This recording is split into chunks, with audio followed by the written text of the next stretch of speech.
Разработка новых оружейных паков стала целым направлением в сталкерском моддинге. Подобные моды всегда были очень востребованными со стороны игроков. Во-первых, потому что в оригинальной игре качество и достоверность оружия оставляло очень большие вопросы. Модмейкеры хотели это исправить, дополнить и всячески улучшить. Во-вторых, сталкер — это прежде всего шутер, а для лучшего восприятия перестрелок очень важен внешний вид оружия, его характеристики, озвучка модели анимации. Во многом поэтому разработчики глобальной модификации «Выбор», анонсированной летом 2019 года, решили углубиться в работе над оружейной составляющей. В этом видео мы покажем текущие результаты работы. В одном из прошлых роликов по моду игрокам уже показывали расширенную систему кастомизации оружия. Мы сможем устанавливать разные прицелы и приклады, прикручивать глушители, рукоятки и подходящее цевье. На этом модмейкеры не остановились и реализовали систему полной модульности всего вооружения. Каждый элемент будет влиять на характеристики оружия: вес, отдача, эргономика и многое прочее. Без некоторых модулей оружие невозможно будет экипировать и взять в руки. Например, для стрельбы с АК-74М необходимы газовая трубка, цевье и пистолетная рукоятка. Количество модулей на оружие может превышать 100, а игрок получает возможность собирать разные модульные комбинации, исходя из боевой задачи и собственных предпочтений.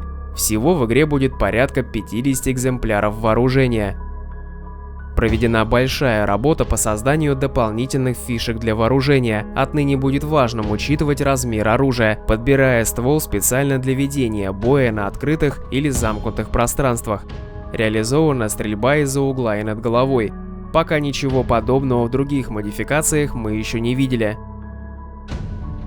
Все прицелы в игре будут иметь функцию 3D приближения, причем без просадок FPS. Появится возможность установки и использования дополнительных прицелов. Если на оружии имеется оптика и коллиматор, то мы сможем быстро переключаться между ними в разных ситуациях. Также принцип работы коллиматора был приближен к реальности. Вне режима прицеливания марка будет не видна, а при движении с оружием она не статична. Из прочих мелких, но значимых особенностей стоит сказать о возможности проверки количества патронов в магазине и про систему патронов в патроннике. Особое значение теперь имеет тип боезапасов. Урон зависит не только от оружия, но и от заряженных патронов. У каждого патрона своя скорость, шанс рикошета, наличие трассера и пробивная способность. В модификации «Выбор» постараются кардинально переделать и подтянуть систему экипировки. Теперь она будет подразделяться на костюм, бронежилет, противогаз и бронешлем. Помимо того, что бронежилеты и шлемы защищают только реально покрываемый ими участок тела персонажа, реализована защита по классам. Бронежилеты не просто гасят какой-то процент урона, каждый имеет свой собственный класс. То есть, если пробивная способность патрона позволяет пробить бронежилет, то противник получит полный урон. Если же броня не пробита полностью, то будет нанесен запреградный урон. Он зависит от класса бронежилета и пробивной способности патрона, его скорости и массы.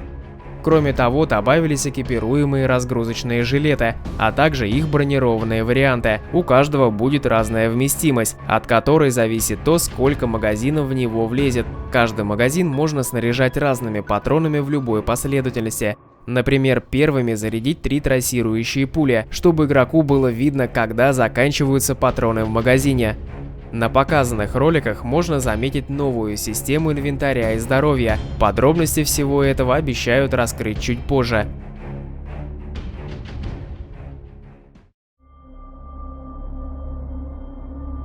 Новая концепция экипировки оружия далеко не все, над чем ведут работу модмейкера. Выбор — это еще и сюжетная модификация, в которой также будет изменен локационный пак. Фронт разработки довольно большой, поэтому создатели не откажутся от помощи аниматоров, специалиста по работе с графикой и других заинтересованных модмейкеров. Ссылочка на официальный ресурс мода будет в описании ролика. Ну а нам же остается только пожелать разработчикам удачи и ожидать выхода модификации.